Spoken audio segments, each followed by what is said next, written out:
The success of the rebuilt brand in Baltimore starts at the top with their manager of the year in the American League, Brandon Hyde. Wiped them out indeed. 27 of the 30 first-place votes. Brandon joining us on the set here in Nashville. Congratulations, man, on everything. Great year on the field. AL Manager of the Year. Pretty good year for you, man. No, it was a fun year in Baltimore, and unfortunately, it didn't end the way we wanted to, but made just such huge strides here the last couple of years, and we had such a fun team, and we had just an outstanding season. So it's going to be fun going forward. It's different coming to the winter meetings now as kind of the Vanguard brand, right? I mean, it's easy to come here as the team that can hide behind the rebuilding phrase. You guys are rebuilt, right? Well, more people want to talk to you, Okay. because when you're rebuilding and you're going through those tough years, it's tough to answer the questions of when it's going to happen, and you just talk about process a lot, and you talk about you feel like you're doing things the right way, and as we get more talented, hopefully it'll equal more wins. And actually, that's what happened. We got more talented. We had a good process in place. Mike's done a great job with the roster. And to turn this thing around the way we did, I'm really proud of really the last 2 years of the brand of baseball we played. Maybe the best thing of it all, too, Brandon, is you got to be there. So often we see a story where the manager, hey, you're great, you develop guys, you're fantastic. Yeah. Then you don't get to see the finished product. How important has it been for you to be part of that and see the finished product, and now you're moving forward? Well, I just, I thank Mike. I mean, Mike and our ownership and Angela's family. I mean, they put trust in me to, kind of see it through. And in the first few years, Mike was very honest about what it was going to be like. And when I got hired, that was the conversation was had where we talked about this is going to be tough for a few years, but he said he wanted me to see it through, and he did. He did everything he told me he was going to do. So I just appreciate him trusting me with our club. And there was a lot of tough nights for a few years, but it's nice to see us turn the corner. When you go through the tough years, the lean times, what did you learn, and what do you think your players learned? Well, I think it made our, the core guys that we have on our team that are still here, the Hayes, Mullins, Mountcastle, Santander, those type of guys, I thought it made them tougher. Honestly, playing in our division, Joe Madden told me that when I got the job. We talked about the AL East a little bit, and he said, what's going to happen is that your players automatically are going to get a lot. It's a sink or swim division where you're going to get beat up, but they're going to get tougher in the environments you play in, the brand of baseball that you're trying to play. And I think that's what happened with these guys, honestly, is that they've, we had a lot of lean nights, a lot of tough series, but I think they handled it extremely well. And, as we got a better club, then all of a sudden we start to win. Might be a better question for Mike, but I'll ask you anyway. In terms of, the agenda this winter, what you guys are looking to accomplish, getting better, the assumption is, and I said the same thing to Mo, the assumption is the Cardinals are going to trade an outfielder. The assumption is you guys are going to sign some pitching help. Keith Costa told me before the show, each of the last 2 years, you guys have made a free agent signing. That guy has gone on to lead your team in wins. Jordan Lyles 2 years ago, Kyle Gibson last year. Is it that kind of guy on a short-term deal that the team is looking to add, or are you swimming in deeper waters now given the recent success? Well, it is a little bit more toward Mike, but I do think everybody's looking for pitching, and we're not, we will also. What I'm proud about with Lyles and Gibson is they had 2 of their best years of their career with us. So they signed that 1-year deal, and they turned it into better deals. So I'm really happy for Kyle, was happy for Jordan last year. Those guys did amazing things for our club.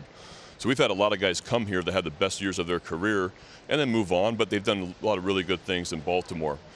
Who we get, I'm not really sure, but I do think every team's looking for pitching.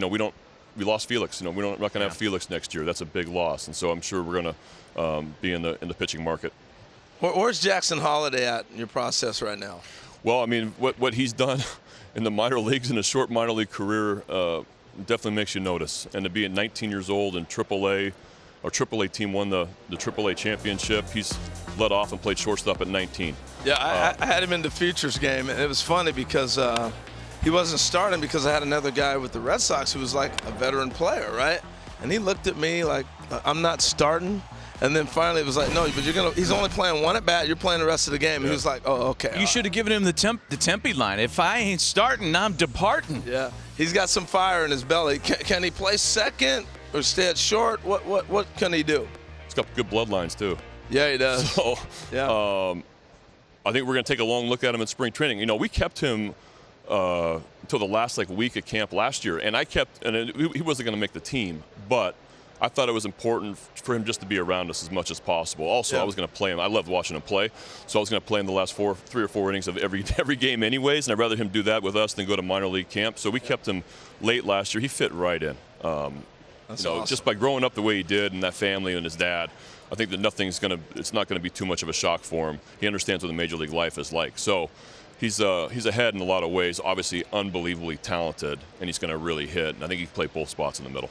Hey, I want to ask you about, you mentioned not having the mountain at the end of the game, not having Felix Bautista. You as a manager, as a strategist, as the guy who's trying to put together the jigsaw puzzle between the 7th and the 9th inning, what did you learn about yourself strategically in the absence of a guy who you could just kind of put in there and feel good about? No doubt. I mean, with Felix, it was really a 7 2/3 or an 8-inning ball game, and without him, everybody's roles had to change a little bit, and so I kind of mixed and matched the last 3 innings a little bit differently than we did the first 5 months of the season, and those guys did extremely well.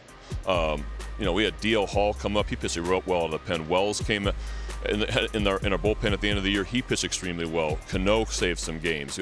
Coulomb, Perez, these type of guys, they did really, really well, and maybe they pitched a little bit earlier or later than they were used to kind of pick it up for Felix. And we'll see what we get this offseason, but if we have to go through a mix and match process again, I think these guys are prepared for it.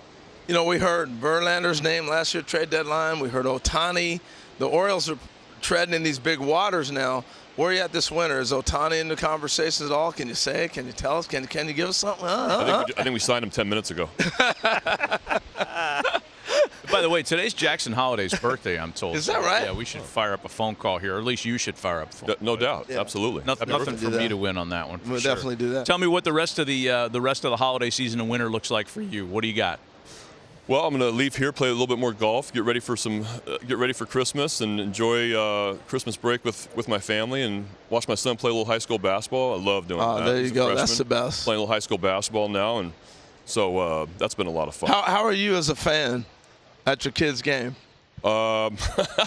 Depends on who you ask. If you ask my wife, not great. But I do like to sit in the corner away from everybody. Yeah, I don't like listening to the parents. Oh, you're that guy. Yeah, I don't want to listen to parents. That's me too, man. Smart. You got to. But I try to keep as even keel as much as I can. But when it's your kid, and my daughter plays travel volleyball, same type of thing. And I don't get to see them play a ton either. So when I do, I really want to watch them, and I don't really want to have conversation with somebody next to me. Right. So that's where I'm at. But I love watching my kids play. Are you more nervous watching them or the Orioles? Way more nervous watching them. Way more nervous. It's not even close. Yeah. Brandon, we appreciate the visit, man. Best to you and your family this holiday season. Congrats on such a great year. Thank you so much. Appreciate you having me on.